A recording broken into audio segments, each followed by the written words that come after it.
Cuidado com o estresse, tá, meninas? Cuidado porque infelizmente, causa um dano e tanto no nosso corpo. Muita atenção para esse camarada aí, que ele pode fazer muito mal para a gente.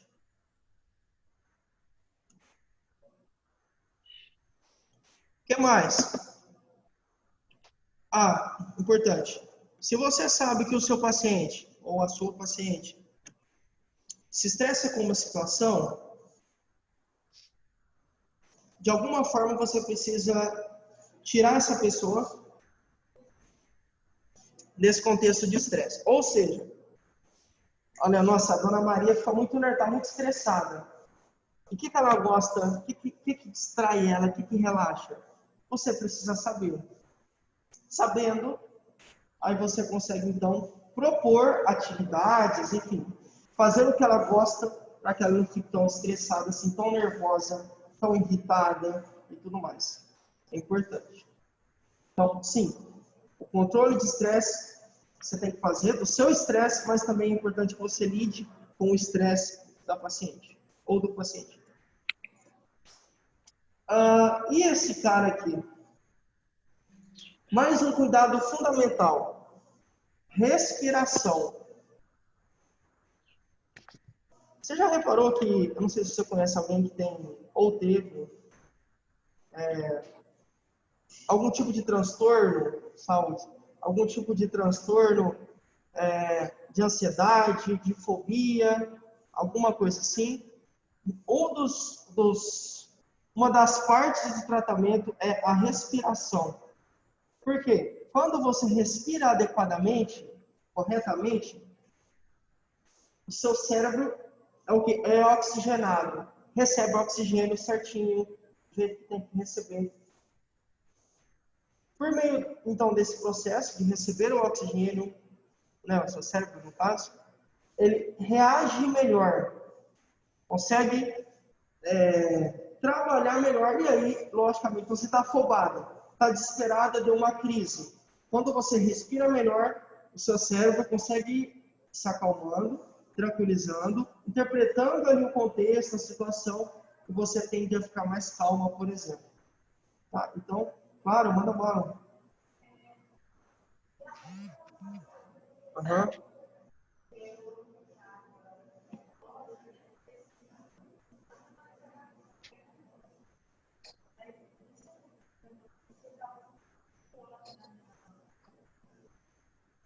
Tava sentindo o quê?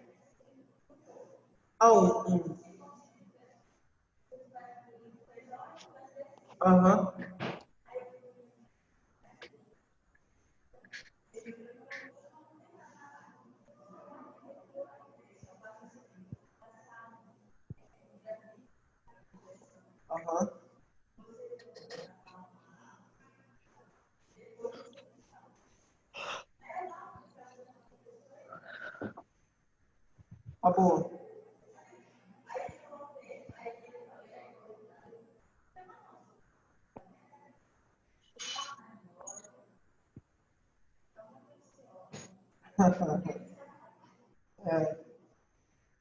O que a Samara disse é que ano passado, né? Ano passado, ela estava como se tivesse alguma coisa aqui na garganta. O problema, que estava assim, um pouco afobada, mas ela tinha engolido um feijão e não desceu. E aí ela foi no médico, aí o médico falou para ela, ó, procura se acalmar e tudo mais. E aí ela voltou, descansou, relaxou. Depois ela voltou e foi falar com ele, e aí era realmente porque ela estava nervosa, irritada, sei lá, preocupada, ansiosa. E aí o médico disse, olha, se acalma, relaxa. E aí ela falou que foi e passou. Não tem mais essa sensação. Por quê? Porque o estresse. É o estresse do dia a dia. É o marido, é o cachorro, é o menino, é o patrão, é o cara do trânsito. E às vezes você está de bem, às vezes você fala, nossa, hoje o dia vai ser top. Hoje nada tira a minha paz. Você sai na esquina, o cara te dá uma fechada, já foi paz. Ai, que paz o quê? Você fica nervosa, eu fico nervoso, isso acontece. Mas, novamente, a questão, pior do que você ficar nervoso, que acontece, isso não está na nossa mão. Não depende só da gente, infelizmente. Nós convivemos com outras pessoas, lidamos com outras pessoas, e essas pessoas, muitas vezes, são as responsáveis pelo nosso estresse. Então, sim, causam situações que a gente fica estressado. Mas a questão é, pior do que ficar estressado é não esvaziar. Não colocar esse estresse para fora, que é o que a Samara fez, né? Ela relaxou, deu uma trégua para os pensamentos, deu uma relaxada, uma tranquilizada, ficou bem. Isso é fantástico. Isso é muito bom, cara. Muito bom mesmo. Então, que bom que você conseguiu, assim, sair dessa. E é só uma forma mesmo que muitas vezes é estresse, preocupação. E a gente fica, todo mundo fica. Mas você precisa saber o que deixa você mais tranquilizado. A respiração pode ser uma saída. A respiração correta, né, gente? Porque respirar, você está respirando agora, mas eu falo a respiração correta, oxigenando o cérebro pode ser uma saída. E normalmente. E aí, talvez o mais importante de todos, talvez a dica mais importante, cuidado mais importante de todos, talvez. Aprenda a gostar de você. Professor, mas aí não... Mas o que isso tem a ver? Tem a ver, tem tudo a ver, porque aqui é a chave. Vou dar um exemplo. Muitas vezes a gente adota comportamentos por conta de outras pessoas. Então, olha, na verdade, professor, eu gosto do meu cabelo assim, assim, assim, assim. Mas por causa da pessoa, de alguém, eu faço assim, assim, assim e assim. Bem diferente do que eu gosto. Isso é um problema? Não. Não é um problema se você está em paz. Agora, se isso gera em você um estresse, uma preocupação, nossa, eu não queria, eu estou muito triste. Como que pode fulano não deixar eu ficar com o corte de cabelo que eu gosto, com a cor que eu gosto e tudo mais? Se você tem esse tipo de pensamento, então você não está fazendo da forma certa. Porque a forma correta é você se amar. Então, esse aprenda a gostar de você, na verdade, ame a si mesma. Então, eu quero ficar saradinha, eu quero ficar bonita, com o corpo em cima, tal. O professor falou de fazer exercício, de comer melhor, descansar, controlar o estresse. Mas tudo isso eu vou fazer para o fulano, para a fulana, sei lá. Não, errado. Você pode fazer por ela, é legal, eu acho isso bacana. Inclusive, essa é uma das minhas motivações, tá? Então, se é casada, se é namorada, enfim, você namora alguém ou sai com alguém, é legal que essa pessoa tenha em você, né, que você tem um corpo legal, bonito e tudo mais, ou que a pessoa goste, né? Mas, antes de tudo, é você que precisa se amar. Olha, professor, na verdade, eu quero perder uns quilos, é também por causa do meu marido, mas é principalmente porque eu não gosto de mim quando eu olho no espelho. Então, quando eu olho para o espelho, eu não me sinto tão bem como me sentia há 5 anos atrás. Então, no meu caso, meninas, eu estou com quase 30 quilos acima. Bem diferente do corpo que eu tinha antigamente. Talvez eu olhe para o espelho e não me identifique. Caramba, olha, mas eu tô com... Ué, esse pneuzinho aqui não tinha. Isso aqui não tinha, aquilo não tinha e tal. Não estou bem. Preciso rever. O que eu vou fazer? Então, eu vou começar a fazer atividade física, vou começar a comer melhor.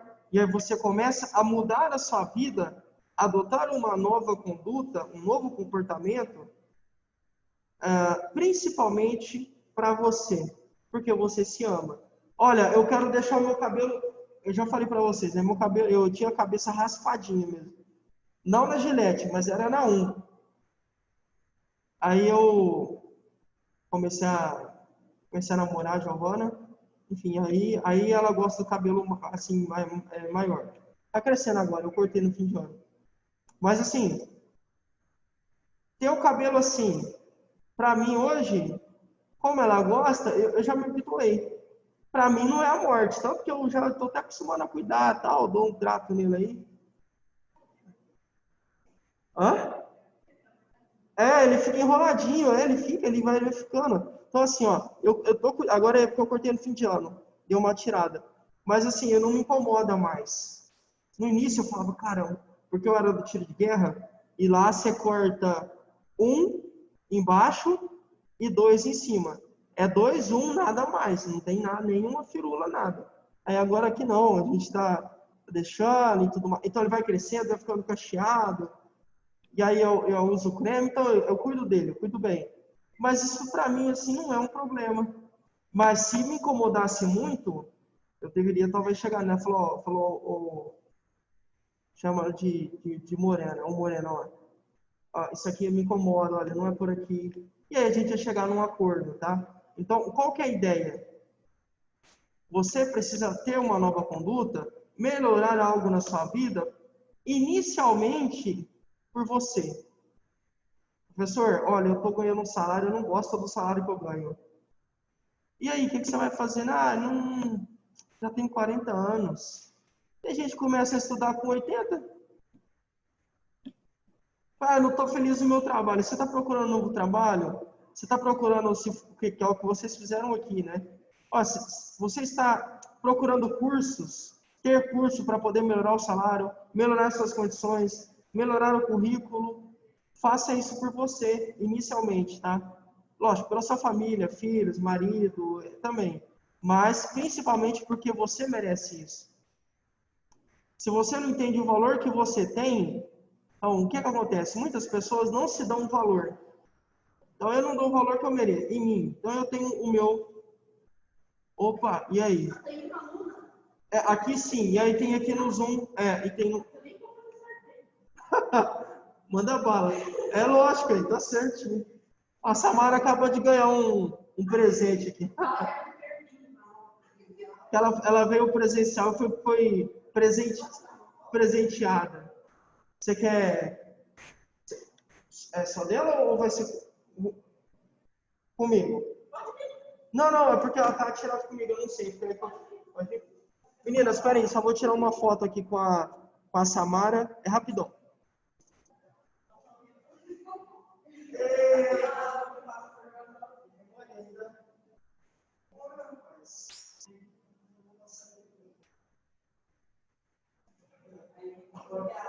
Obrigado a você. Cheguei, deixa eu só colocar aqui.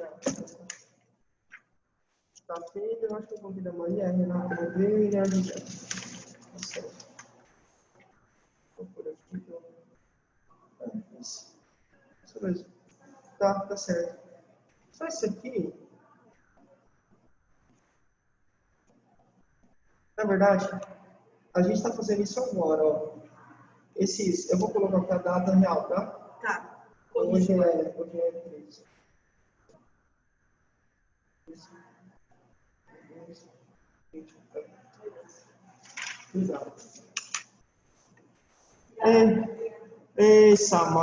Samara levou um presentão aqui.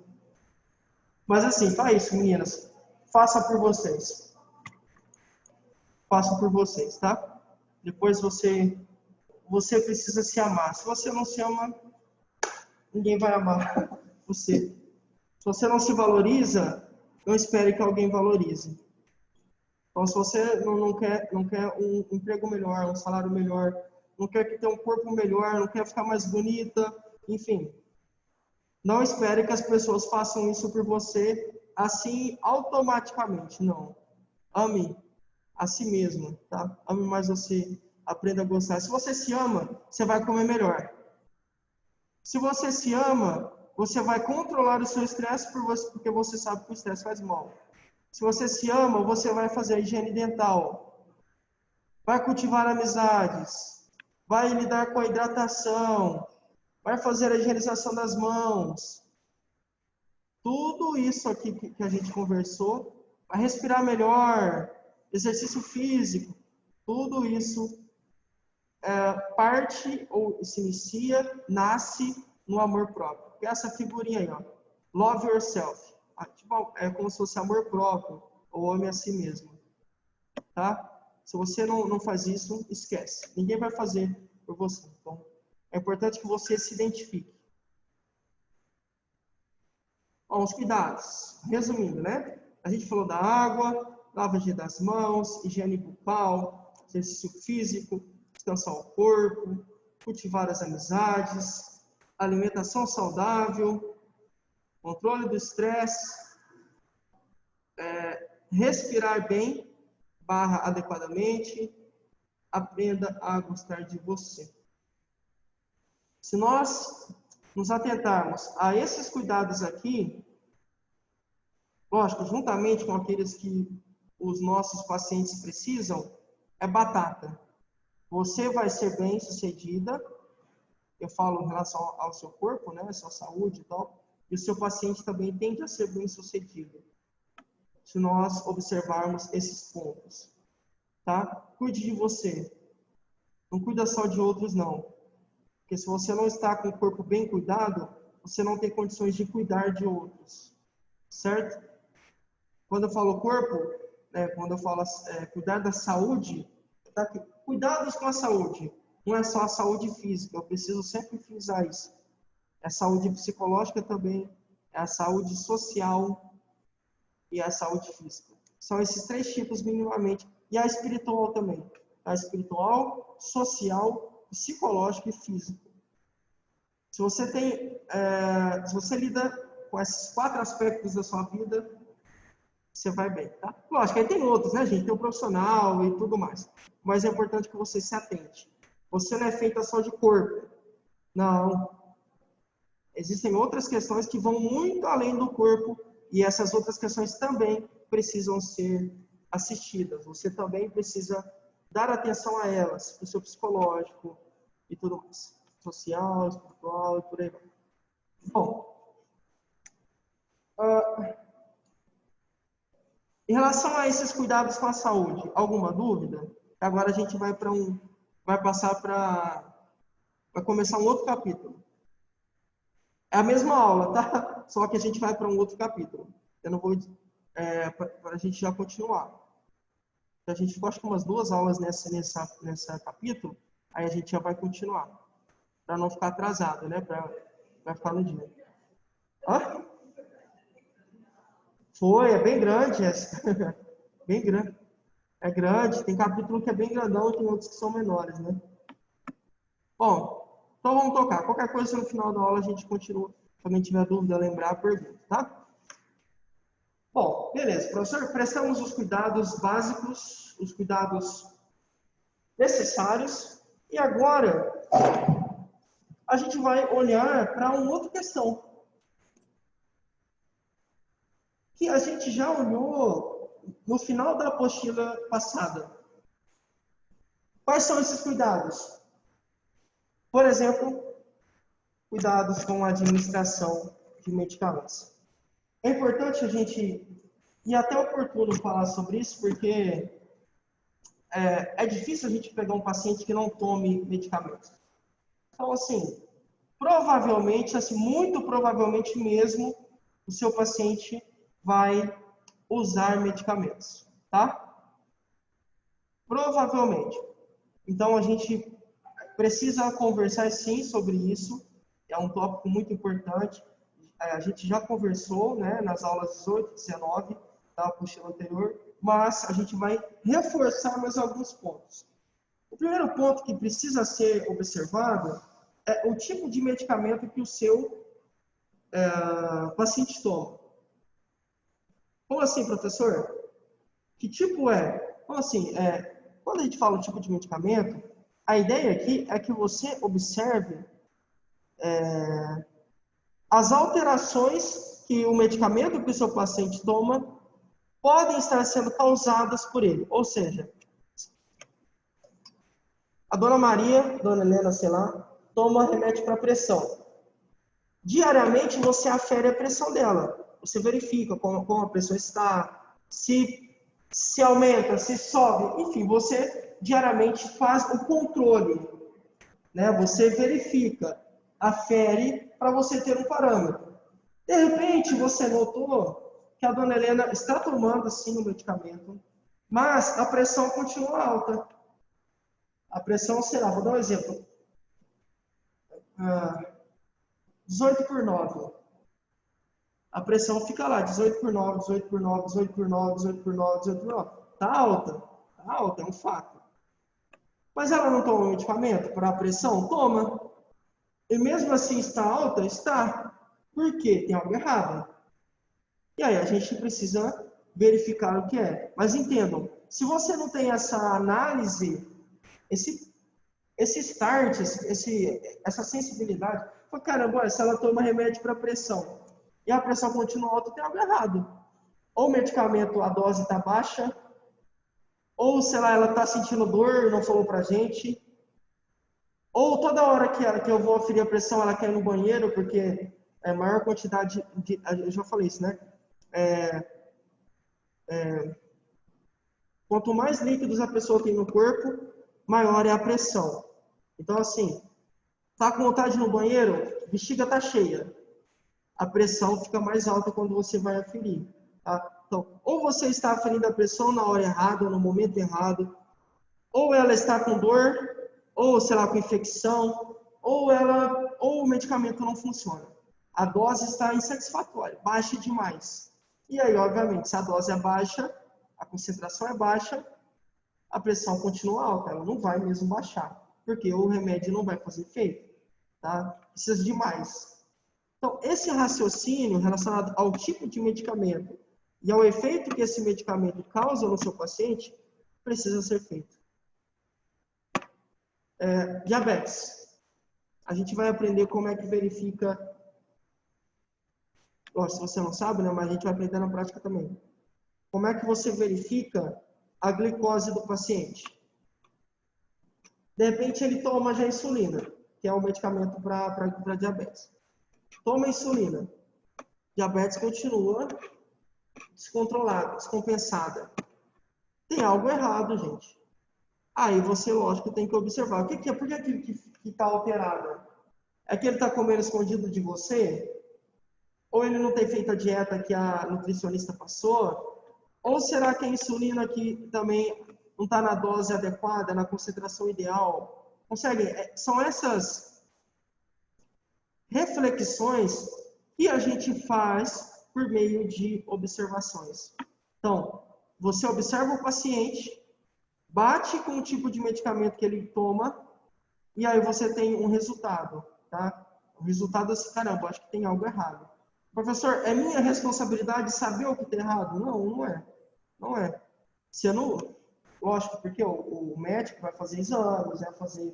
Enfim, não é a sua responsabilidade saber o que está errado, mas é a sua responsabilidade observar. Isso sim. Então você observa. Doutor, doutora, fulano, fulana, olha, a pressão não está melhorando. Continua alta. Bem alta. Fulano, diabetes descompensado. Não funciona. Não tem funcionado. Bertano, olha, o menino, a menina é muito irritada. Mesmo com o medicamento que ela tem que você prescreveu, não funciona. Ela ainda continua irritada. Percebem? Todo medicamento tem um objetivo e você precisa ficar ligada, atenta, se esse objetivo tem ou não sido atendido. Que objetivo é? O objetivo é o quê? É o controle da pressão, controle do diabetes, deixar a criança ou o indivíduo mais tranquilo, ou se é um antidepressivo, é tentar dar uma animada na pessoa. Qual que é o objetivo? Isso você precisa perceber, tá? Isso é importante, gente. Parece simples, mas são dicas fundamentais. Nem sempre o seu paciente fala. Às vezes uma doença pode fazer com que ele não consiga falar. E aí quem vai ser a boca dele? Nesse sentido, lógico, né? Você. Tá? Os olhos, você. É você, tá?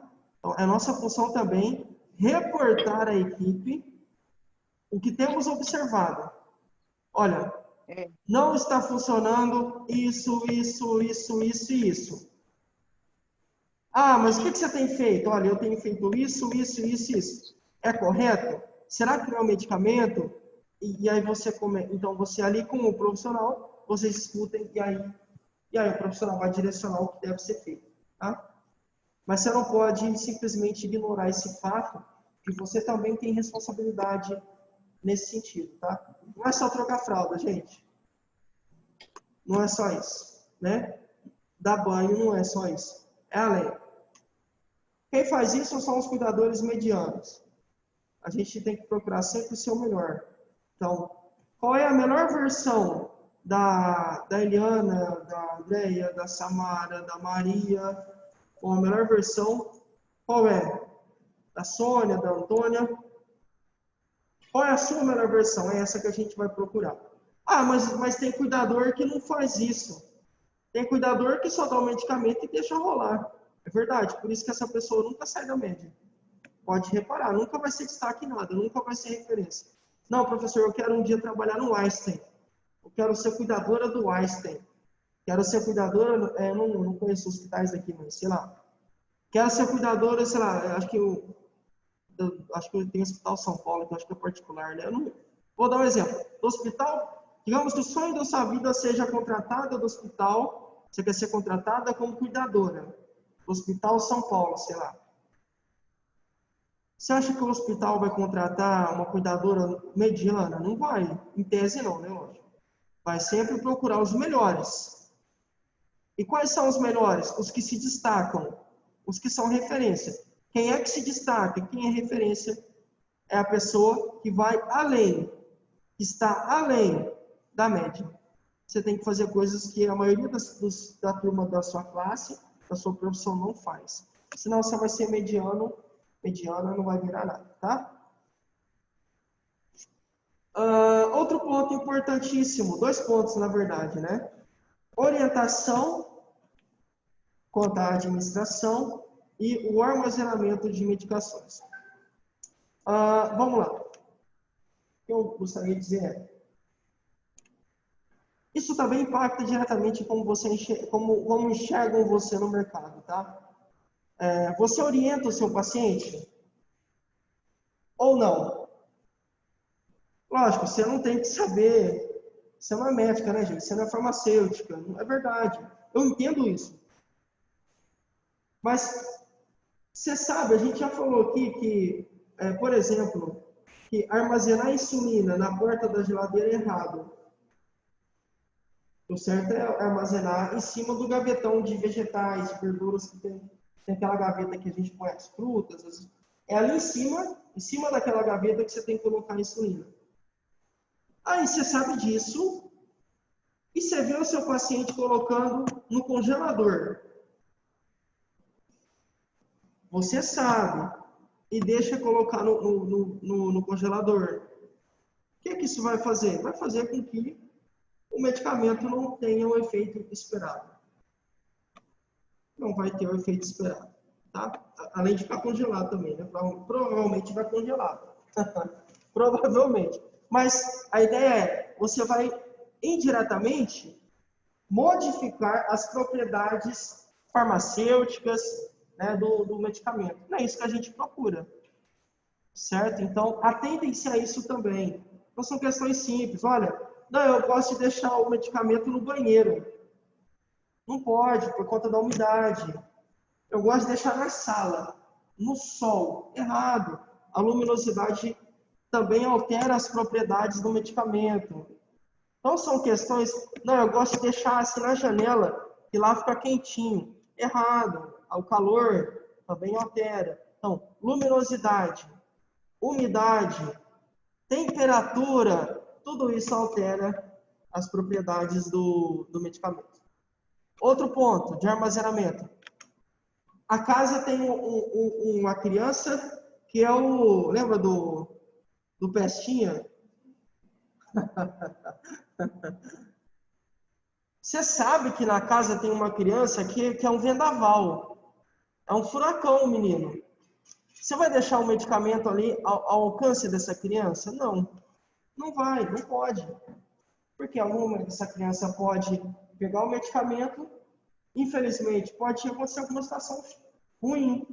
Ela pode ingerir o medicamento, ou pode dar para o vô. Imagina, vamos desenhar uma cena aqui. Você cuida do seu Astolfo. 95 anos, Alzheimer acamado. Toma medicamento todo dia. De repente, o Joãozinho é um capetinho, o Joãozinho. O menino é atentado mesmo, ele põe fogo até na água. Aí você foi no banheiro. Joãozinho, a tia vai no banheiro. Vai lá, tia. Enquanto você está no banheiro, ele pegou o medicamento e deu pro vô dele. O idoso tem Alzheimer, talvez nem consiga, nem raciocine, e aí tomou. E aí, consegue perceber? Uma situação simples, porque o medicamento estava ao alcance da criança. Errado. Então, medicamento sempre fora do alcance de idosos, principalmente idosos que tenham algum tipo de comprometimento, né, intelectual, de memória, enfim, ou pessoas que são depressivas, que sofrem também. Porque assim, se uma pessoa que tem depressão sabe que tem um medicamento ali, provavelmente, dependendo da forma com que ela está, ela pode tentar suicídio, tomando todos os medicamentos dali. Então, se você sabe que tem uma pessoa depressiva na casa, e tem um idoso, principalmente idoso que tem um comprometimento de memória e tudo mais, ou se tem criança, ou se tem animal doméstico, fora do alcance desse pessoal. Tá? Então, fora do alcance de crianças, idosos, pessoas com depressão, animais e por aí vai. É uma reflexão, é uma dica, uma orientação de armazenamento que a gente tem que observar muito. Tá? Atentem-se a isso, por gentileza. É importante, gente, tomar cuidado, digamos assim, com essas questões. Tá? Planejamento. Adeque a rotina do seu paciente, por exemplo, ao horário em que ele deve tomar o medicamento. Se ele dorme 10 horas, eu vou de novo dar esse exemplo. Se ele dorme às 22, não deixe para dar o último medicamento à meia-noite, porque senão você vai acordar o paciente. Isso pode fazê-lo ficar confuso, transtornado. Se for um idoso, por exemplo, que já tem Alzheimer, fica confuso, aí perde o sono, aí você pode ter problemas ali. Então, pode ficar agressivo, né, nervoso, preocupado, pode começar a gritar, pode ter alucinações. Qual que é a ideia? Qual que é a questão aqui? Adeque, planeje os medicamentos que você oferece ao seu paciente, tá? Planeje para que tudo ocorra dentro da rotina dele. Professor, mas como é que eu vou fazer isso? Eu não sou vidente, é verdade, mas existem ferramentas que nos ajudam a fazer isso. Como, por exemplo, ó, aqui tem as imagens dos medicamentos. Aí, ó. Aí, um exemplo. Você consegue fazer o planejamento por meio de uma tabela. Então, aí você tem a hora, você tem o remédio, você tem o horário que você deu o medicamento, se tem intervalo ou não entre os medicamentos. Você consegue se organizar. Você vai marcando, vai ticando, né? Fazendo um check-in. Tipo um checklist aqui, tá? Você vai ticando, vai fazendo um sinal, de alguma forma você identifica que você já deu aquele medicamento, tá? Vai fazendo visto aqui, um vistinho. Por meio dessa ferramenta aqui, por exemplo, existem muitas, tá? Um exemplo é essa aqui. Você consegue organizar. Você consegue ficar atenta, planejar a forma com que o seu paciente recebe o medicamento. Não ignorem esse fato, é importantíssimo, fundamental.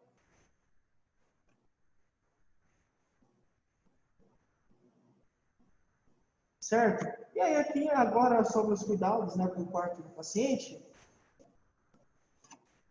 Gente, o ambiente onde o meu paciente está, o seu paciente está, pode ser, e normalmente é, um ambiente que facilita acidentes. Um tapete no chão, um piso escorregadio, um ambiente escuro, um ambiente úmido, enfim, é um ambiente que de alguma forma vai causar prejuízos para o paciente. Por que um tapete? Porque se tem um tapete, o paciente pode escorregar e cair. Piso molhado, a mesma lógica. Quarto úmido, você pode ter problemas, se o idoso já tem problema pulmonar, você pode ter, por exemplo, ali a presença de fungos e por aí vai. Um exemplo, tá? Conseguem perceber? A gente também tem que ter uma análise mais crítica, assim, do ambiente. Olha, eu sei que o meu paciente tem alergia a esse tipo de tecido. Bom, se você sabe, você então não pode permitir que ele use, tá? Então, qual é o tecido que não causa alergia nele, né, professor? O tecido que não causa alergia, será é o algodão, um exemplo, tá? Então, vocês devem continuar com o algodão. O algodão nas roupas que ele coloca, algodão nas roupas de cama, algodão, por exemplo. Conseguem? Essa é uma reflexão aí a cama. Nossa, a cama anda muito úmida, professor, porque ele faz xixi na cama e aí não dá tempo de secar. Será que no momento da gente comprar uma cama, um colchão impermeável, um colchão que não entra, que não molha, né? Não sei. Conseguem entender? É uma reflexão que a gente precisa fazer, que mostra, que nos orienta, tá? E que melhora o cuidado que a gente presta para o nosso paciente. Por quê? Porque, por exemplo, se você tem um quarto, um leito, que tem um tecido áspero, grosso, e causa alergia no seu paciente.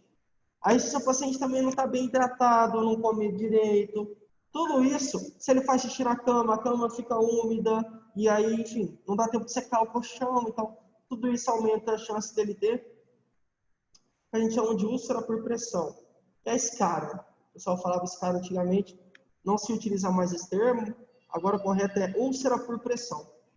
Tudo isso faz com que seu paciente tenha uma úlcera, desenvolva uma úlcera. E aí, logicamente, né, gente? Uma úlcera por pressão não é algo legal. Tá? É dividido por estágios. A gente vai falar na próxima aula sobre os estágios. Eu vou mostrar para vocês como é que vai funcionar. Eu vou dar uma citada, mais para frente a gente vai detalhar um pouco mais. Mas essas úlceras por pressão, ou escara, como falava antigamente, é dividida por etapas, estágio 1, 2, 3 e 4. E aí, enfim, eu vou falar tudo isso na próxima aula. Só dei um chute aqui para um pontapé para vocês saberem, tá? Então, a gente vai falar na próxima aula, começar aqui falando sobre cuidados com o quarto do paciente, que, se eu não me engano, é o capítulo 3 da nossa nova apostila. Beleza? O link vai cair, vai expirar, e aí dessa vez a gente não volta por aqui, tá? Porque já foram os 2 links, beleza? Então, expirando, aí a aula terminou, eu vou mandar um áudio lá no grupo. Quando eu chegar em casa, eu mando as atividades para quem não veio na aula, tá? No caso, não é para vocês, que vocês participaram. A atividade é para quem faltou mesmo. Quem faltou aqui no Zoom, para quem faltou no presencial, essa pessoa que tem que fazer a atividade. Beleza? Um beijo, muito obrigado. A gente se fala semana que vem, se Deus quiser. Se mudar alguma coisa no plano, eu aviso vocês. Ou enfim, a escola avisa vocês. Beleza? Obrigado.